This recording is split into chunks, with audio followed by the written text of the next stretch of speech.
Congrats to SMU. Really well played, hard fought game. They're certainly tough to handle offensively, but I said leading up to the game, they don't get enough credit for how well they guard. I think they're in their gaps. They're tough. They play hard, and more than anything, they're exceptional individual defenders, at least in my opinion. Just guarding the ball and not getting whipped off the deck. But certainly proud of our fight and how we competed. I thought coming in we needed to guard to have give ourselves our best chance to win. I thought we did that. I thought to force 15 turnovers, to hold them to 39% and 17 from three. We did that with some guys that we're used to making shots that didn't necessarily make as many shots for us tonight. And still gave us a chance to win. We've won a couple of these games before where you come into a big environment like this and stay with it. We make that three to cut it to two.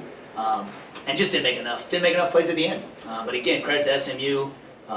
Wish them best of luck. But certainly proud of our fight, and it was a hell of a season. 21 wins, regular season champs. Lots to be proud of. What did you see from SMU as far as what they were able to do to tie, kind of slow them down? Well, I thought early on we didn't have any sort of movement, and when you play, again, it's the speed of the game up here is a little bit different. That they're a little bit better, obviously, just individually, and then they're quick on their feet, and hard hedging and different things. And we didn't get him. He had a couple of drives early where the paint got blocked. I think a lot of the times when you see him make a lot of threes, he's getting in the paint, getting easy twos first, or getting to the free throw line. And they did a good job of not giving us those. So, he took 11 threes and only 4 twos, and I think that's really more of a credit to them. I didn't think he was settling. I thought they did a good job of kind of swarming when he did have it. And again, they're good on the ball defenders. Weathers and Kendrick Davis really compete, Zach Nuttall, and all those guys are active in the ball and don't necessarily give you easy looks. You talked about SMU's defense, but your defense also held Kendrick Davis and Emmanuel Bentamel to 6 for 22 shooting. What was the key to your approach on the defensive end, especially in the backcourt? Yeah, I thought in the conference tournament we almost worried too much about personnel and matchups, and I wanted us to kind of get back to what we started at the beginning of the year when we just fly around and play as a unit, and force pressure on the ball and then be active in our gaps. And I thought that was what happened early, late in the game, and as it goes later, you get a little bit spread out, and it opened up some driving lanes for them where they got the bonus and they drove us, and because we weren't in our gaps, they were able to get to the free throw line.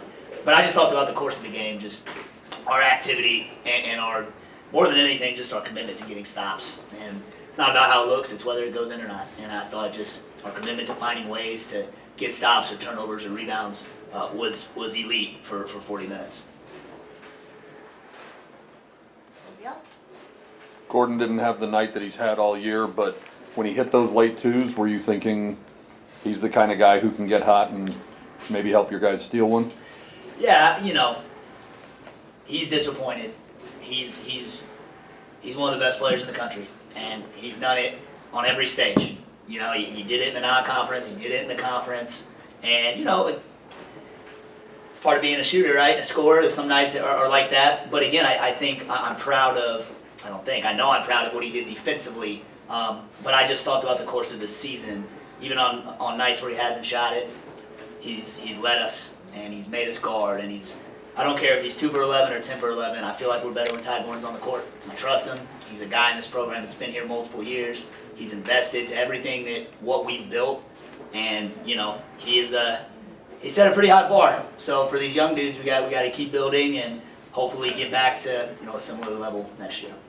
I'm curious from your mentality standpoint, and this might be like a leading the witness question, so if it is, tell me about that. But SMU was a team that was pretty devastated. They were a bubble team that didn't get in.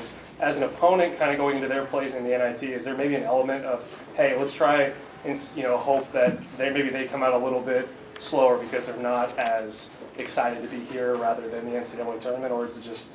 Well, I mean, certainly, I've been a part of a staff that played in the NIT before, so I understand the element of being devastated. It happened to us on Friday night, and as the 1 seed in our tournament, and being 11-3 and having that one and you're done, and that's, so I get it, but that's it's part of our job, right? And just, ultimately having you guys ready to play. And I thought, ultimately, I don't think, first of all, I think SMU's an incredible team, and I thought we played well because our guys were locked in, because we know how good they are.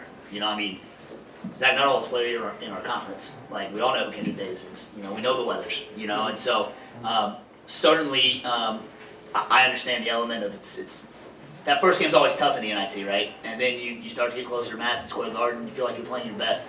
And I thought we just had great energy from the jump. And they made more plays than we did. But yeah, certainly understand what you're saying in regards to kind of getting ready to play when you're right there next to the NCAA. Appreciate it. Yeah.